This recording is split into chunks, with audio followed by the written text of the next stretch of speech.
So AQA A-level chemistry topic 11, yeah? Electrochemical cells, yeah? Alright, calm. Electrochemical cells, yeah, consist of two solutions, yeah, with metal electrodes and a salt bridge, yeah? The salt bridge consists of unreactive ions, yeah, that can move between the solutions to carry a flow of charge, yeah? It completes a circuit, essentially, yeah? Is basically, you need to know as well, like, what it's made of, yeah? So the salt bridge is literally just a filter paper that's been dipped inside saturated KNO3 solution, yeah? Potassium nitrate solution, yeah? And also, yeah, the reason why you need to also know, yeah, why KNO3 is obviously used, yeah. The reason being is because it's unreactive, yeah. So hence it's not going to react with the actual solution, yeah. Because imagine the salt bridge was made of something that's reactive, yeah. It's going to react with the solution it's dipped in, right? Because it's going to be dipped in like in the two electrochemical cells, yeah. It's what connects the two electrochemical cells, yeah. So the salt bridge should that's what I'm saying. The salt bridge should connect the two electrochemical cells, yeah, without like affecting the reaction, fam. Yeah. So if it wasn't made of this KNO3, yeah, it wouldn't be able to. It would affect the reaction, yeah. It can't be made of a wire because then the wire would undergo electrolysis, yeah, and it would release metal ions into the electrolyte solutions, yeah, which wouldn't work either. You see what I'm saying, yeah? So that's why you got this situation going on, yeah. So basically, yeah, one metal is oxidized, yeah, and loses electrons. The other side, and on the other side of the cell, the other metal accepts the electrons, yeah. The electrons travel from one side to the other side through a wire, yeah. So it just travels through this wire, voltmeter, yeah, and back down, easy, yeah. So it just goes through the wire. The voltmeter here should actually be on top on the wire, yeah.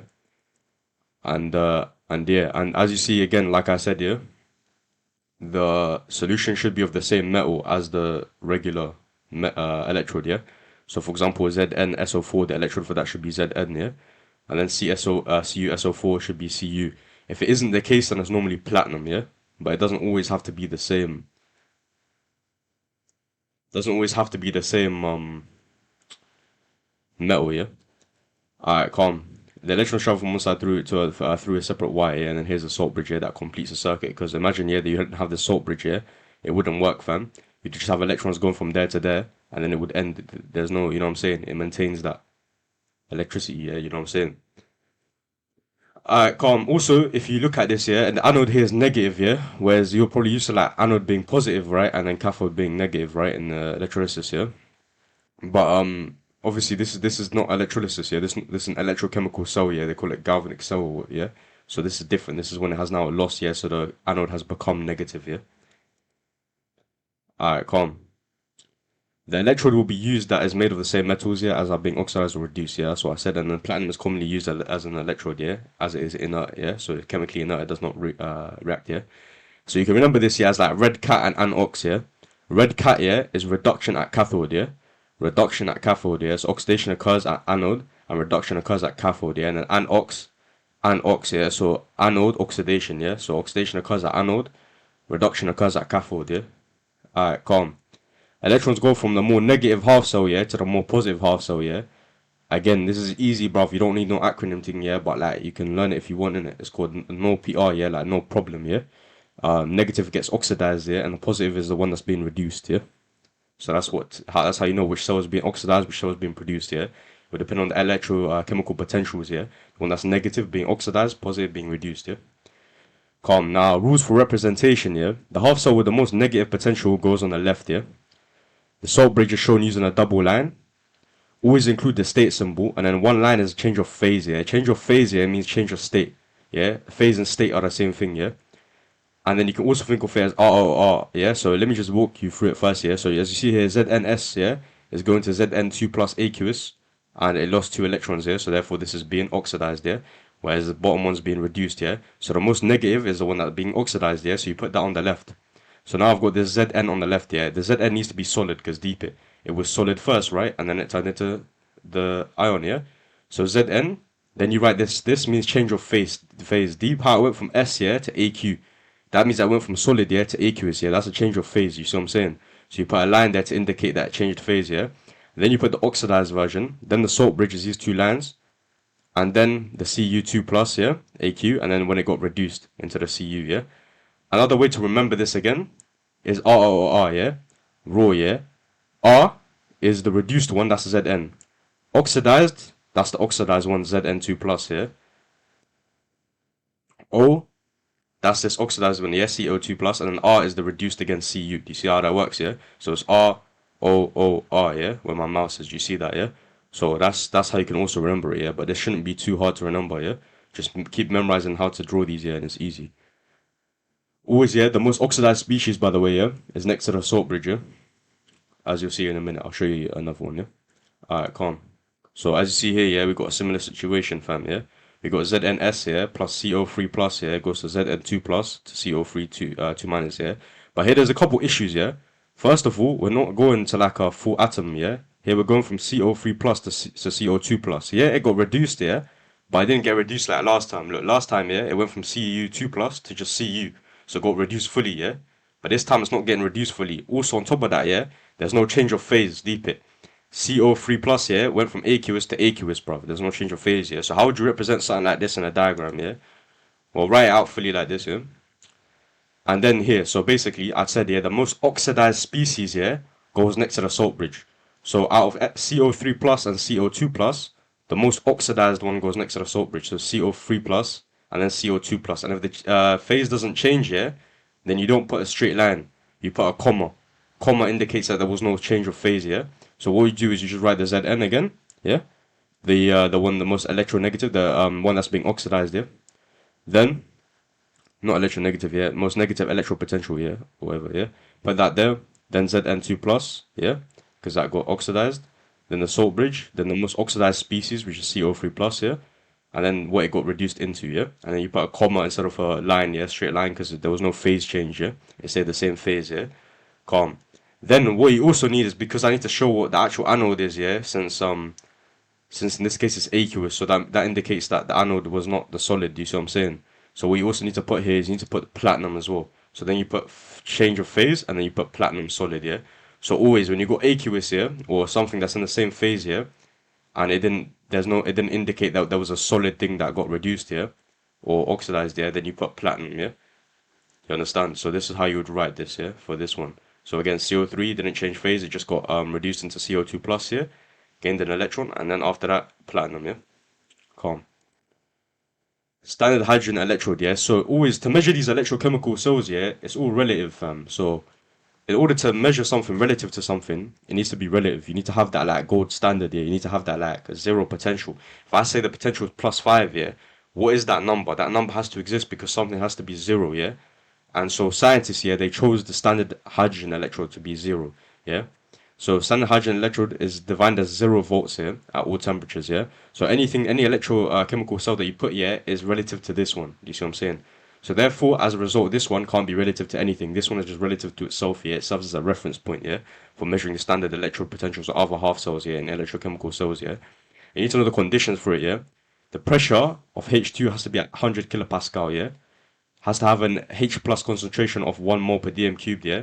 And it has to have a temperature of 298 Kelvin, yeah? I'll explain how it works in a minute, yeah? And obviously, also, yeah, obviously this is hydrogen gas, right? Hydrogen exists as a gas state. You can't have solid hydrogen, yeah? So you see how I said earlier that the electrode is normally in the same material as the solution, right?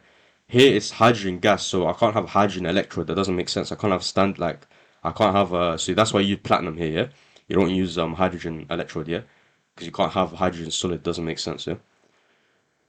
Now, I've seen as well questions, yeah, they say this, yeah. They will put, for example, they'll be like, alright, calm.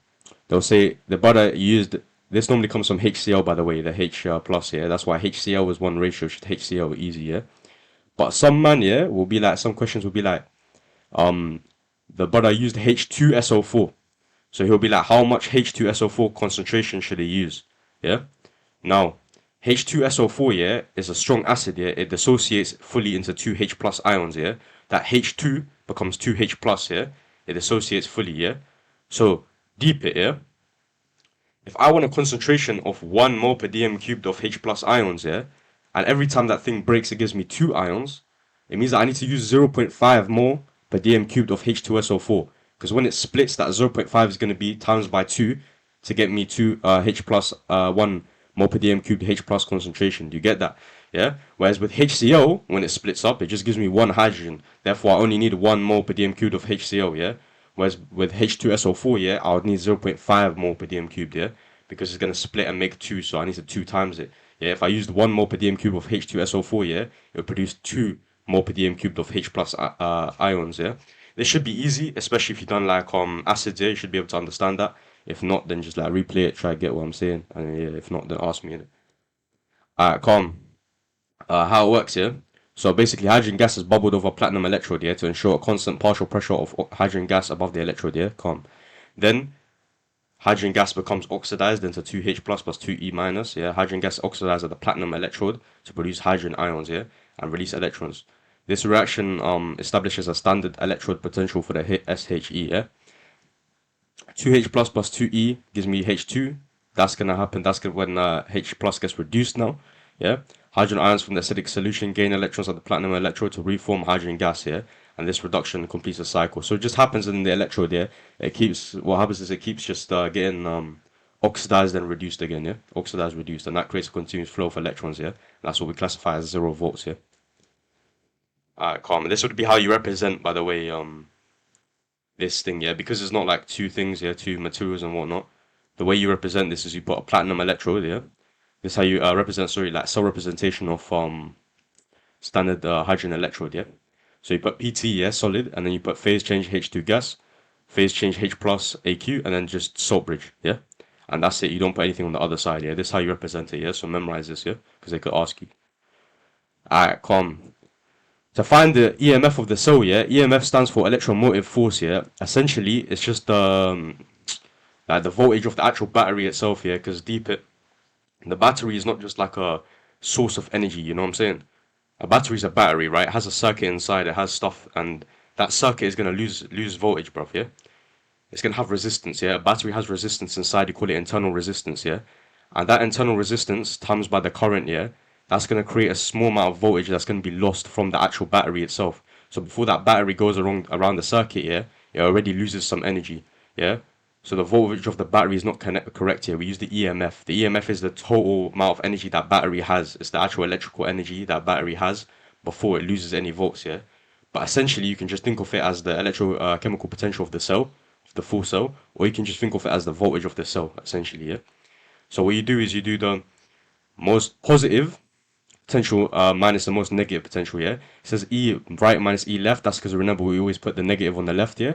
And the most positive potential on the right, yeah? Alright, calm. Example, yeah? So here we got zinc, copper, so yeah? So we got Zn2 plus 2E minus gives us Zn. Cu2 plus 2E minus gives you Cu, yeah? So we do most positive minus the most negative, yeah? So we do 0.3419 minus 0.7618, yeah? And when you do that, you find the full electrochemical of the cell, yeah? That's 1.1037 volts, yeah? Pattern. The electrochemical series, yeah? So the most negative potentials are at the top. The standard hydrogen electrode is in the middle at 0, and then the easiest reductions are at the bottom. The overall cell potential is positive, the reaction will be feasible. If the overall cell potential is negative, then the reaction is not feasible. Yeah, that's the point on the previous slide there. If you calculate the cell potential overall and it's positive, then it's feasible. Yeah, feasible means it's possible. Yeah, and if it's negative, then it's not possible. Yeah, the more positive the overall cell potential. Yeah, the more favorable. Yeah, so if it's more positive, that's more favorable. Yeah. So this is just electrochemical series, yeah. Essentially, what it's just saying is just a grid of different shit being oxidized and whatnot, reduced, yeah. And that's all it really is, yeah. There's nothing much to this, yeah. It's just a grid that shows you all this shit, yeah. And as you see, it goes negative, zero, positive. It just helps you see like you can practice off this as well. Like you can combine two equations together, yeah, two metals or whatever the fuck, yeah, and then you can like put them together and shit. Then you can choose like you can do that like electrochemical representation. You can do like calculating full cell potentials. Yeah, you do remember most positive minus most negative, stuff like that. Yeah. Alright, calm. Cell reactions. So half cell reactions here can be combined using these following rules. Yeah. First step, you write the most negative half equation at the top. Yeah. Then you draw anti-clockwise arrows around the equations. Yeah. Then you balance the electrons and then you write the cell reaction. Yeah, fully out. Yeah. So let me write this for you. Let you see. Yeah. So in this case, you already did it, but I'll show you in a minute. Yeah. So first step here was to write the most negative half equation at the top. So here what he did is he wrote the most negative half equation, which is this one, minus 0.25. That's the nickel. He wrote the nickel at the top here. Then he drew anti-clockwise arrows like that. Do you see that? Yeah? That shows him, yeah. Then he put it all together. The electrons are balanced here. They're both 2e minus here. So then he put it together. Deep it. That means that Ni will go to Ni2 plus, and then Cu2 plus will go to Cu. Yeah. And you write what's on the same side of the arrow in the same place. So Ni is at the start of the arrow here, and Cu2 is the start of this arrow. So you put them on the same side. You see that Ni plus Cu2 plus here, and then that creates again Cus plus Ni2 plus here. So that's how you combine these half equations. Yeah. So let's go through it again. Yeah. As you see, I've got Br2AQ plus 2E minus gives us 2Br minus, and it has a cell potential of 1.07 here. And then Al3 plus here plus 3E minus here gives you Al that has minus 1.68 yeah. So first step here, write the most negative one at the top. So I need to go to the top now, yeah. So now it's up here, yeah. Then second step is I need to balance the electrons. It's got 3 electrons, it's got 2 electrons. So I need to top the top equation by 3 to get 6. I need to times the bottom equation by 3 to get 6 and the top by 2 to get 6, yeah? So times that. Oh yeah, second step, sorry, was put the arrows in it, yeah? So put the arrows like this, anti-clockwise, yeah? Bang that, and then that, yeah? Calm. Then you times it by 2, the top, and times the bottom by 3. Now we got this situation, yeah? And now what you want to do, yeah, is you want to just combine it, yeah? So you're going to write 2AL plus 3BR2, because those two are the start of that each respective arrow, yeah? And then that gives 2AO3 plus here, plus 6BR. Yeah? So like that, write out the full equation, and that's it. And yeah, that's the answer. Alright, calm. Changing concentration, yeah? When you increase the concentration of the solutions used in the electrochemical cell, you essentially increase the number of ions that are available to participate in redox reactions at the electrodes, yeah? So if you increase the concentration of the solutions, yeah, the reactant, yeah, you're basically increasing the number of ions, yeah, that are able to participate in redox reactions, so reduction and oxidation, yeah? And if there's more ions available, the chances of these ions being reduced, gaining electrons here, or oxidized, losing electrons, increase. That means that the rate of redox reaction will be higher. That leads to a faster flow of electrons here, and as a result, when you increase the concentration of solutions here, the cell's ability to transfer electrons here more efficiently increases. Hence, the potential becomes more positive here. So make sure you memorize this here. When you increase the concentration of the solutions here, it makes the cell more positive here for this reason here. But if this reason is not sufficient to you here, there's also something called the Nernst equation, yeah? This one is outside the syllabus, you don't need to know about this here, but it might make more sense to you, innit? Because some people have struggles understanding how that works, that concentration shit, yeah? But essentially what this says here is that the E of the cell, yeah, is equal to this, yeah? Now, these are a bunch of different factors like moles, temperature, whatever, yeah? But essentially, yeah, this Q here is like the equilibrium constant. Q is here is called the reaction constant, I think, yeah?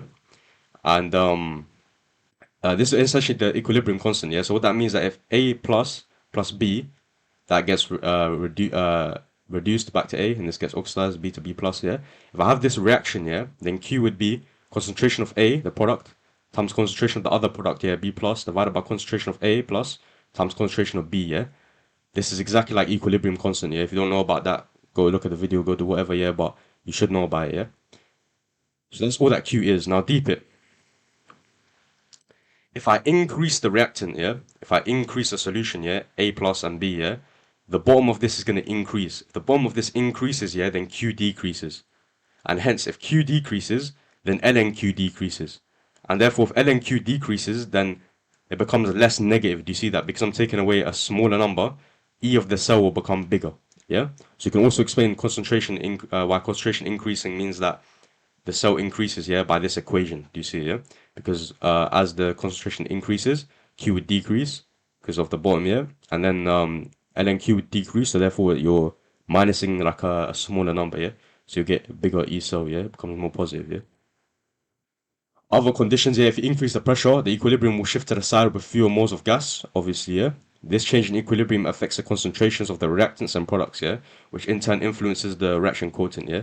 Well, oh yeah, this is a reaction quotient, by the way, yeah? Q. That's why it's called quotient, yeah? It's just, you can call it reaction, whatever I said, fraction, quotient, whatever, yeah? This change in, yeah, calm. It will affect this concentration of, see how this arrow can shift, so it will affect the A or the B. It will go side with less moles, and that would affect that Q respectively, yeah? So that's why I think it's better to learn this equation, yeah? So that you can apply it to anything. You can apply it to temperature, you can apply it to moles, you can apply it to a lot of different things, yeah? And you can basically apply it. Think, will Q increase, will Q decrease, right? Same thing, more cells are exothermic, hence increasing temperature will shift it to the most endothermic direction, yeah? Rechargeable cells, yeah? Lithium ion cells are used as rechargeable batteries in phones, laptops, cars, whatever, yeah? They consist of a lithium cobalt oxide electrode, yeah, and a graphite electrode, yeah? An electrolyte of lithium salt in an organic solvent is used to carry the flow of charge. Calm. So these are just some facts you need to know about it, yeah? Now, again, I said in chemistry there's bare like equations you need to know and shit, yeah? Just make sure you know that, yeah? Trust me, because it could come up anytime. They could just whip this out, yeah? Be like, yo, state the equation for this, you know what I'm saying? Yeah? So make sure you know this, yeah? The negative electrode, yeah? Li oxidized. Li plus E minus, yeah? Positive electrode, you got E plus Li plus goes to this, yeah? Calm. Remember, this is reversible, yeah? It can go there and there. And then overall, it's this equation, yeah? Now, listen, yeah? I know this seems difficult, yeah? I know that you're gonna think, bruv, like, you haven't explained shit, yeah? But listen, yeah? Listen, yeah? It's important, yeah? There's nothing I can explain here, bruv, yeah? You just need to learn this. You see what I'm saying, yeah? All you man are in this together, yeah? All you man, you just need to learn it. Trust me, take the time out of the day, whatever, like 10 minutes, yeah? Just write this bare times on a sheet of paper, yeah? Keep looking at it. Trust me, all these equations, there's nothing I can do. I can explain how the reaction occurs. I can explain, like, what's going on the screen, but that's just reading what's on the screen. Do you see what I'm saying? So, trust me, yeah? Just take some time in the day and just memorize this equation. It will be very useful, yeah? Trust me, yeah? And that's all that can really be said about these little equations, you know what I'm saying?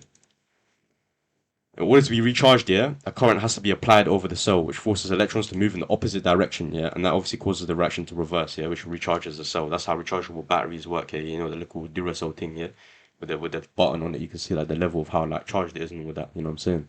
That's what's happening, yeah. The current has to be applied over the cell, which forces electrons to move opposite direction, yeah, and causes the reaction to reverse, yeah. Alright, fuel cells. So this is used to generate an electrical current, yeah, without needing to be recharged. Yeah. The hydrogen fuel cells is the most common type, which uses a continuous supply of hydrogen and oxygen from air to generate a continuous current, yeah. The reaction product produces water, yeah, as the only waste product and hence is environmentally friendly, yeah. However, they are expensive to produce and hydrogen is highly flammable, yeah. So, how this works, yeah, I know it says negative here, but this should be positive, yeah, because this is anode, yeah, and it starts off as positive, yeah, and this will be negative, yeah. Now, what happens here is essentially a catalyst here, usually platinum, it oxidizes hydrogen in the anode, yeah? So oxidizes that hydrogen that comes in, then this oxidizes it, yeah? The anode, yeah? And it produces H plus and electrons, yeah? Then the H plus here, it moves through this membrane, yeah? Through this electrolyte membrane, yeah? It moves through from this side to that side. When it moves to that side, yeah? It leaves behind the electrons. Hence, the anode now becomes negative and it has electrons. And this positive becomes positive because it's got the H plus ions here. And as a result, yeah, this creates like electrons to travel through the external circuit as you see like here, yeah? So do you see that, yeah? So essentially what happens here is a catalyst, platinum, oxidizes hydrogen in the anode to produce H plus. Then that H plus moves into the cathode, leaves behind the electrons. Now this is negative, this is positive, and then the electrons move across like that into the positive, yeah? And that creates a constant chain, yeah? That's how this works, yeah? And again, bruv, you need to know some equations here. Yeah, I know this happens. H2 gas plus O2 minus gives you H2O gas plus 2E minus. Yeah, cathode 2E minus plus half O2 gas gives you O2 minus. And then the overall equation, you should combine that and you get this. Yeah, combining half equations you should be able to do. This one's not hard because you just cancel. So O2 cancels O2 here. O2 minus cancel with O2 minus. 2E cancel with 2E. It's just H2 plus half O2 gives H2O. Yeah. If you don't know how to do that, go look at the redox video here. I explain how to like combine half equations. Should be easy, yeah? Calm. And that's basically it. Yeah, so essentially, yeah, there's nothing really much here. It's just, you know what I'm saying? Yeah. Man, oh man. I love, bro. I see you, man.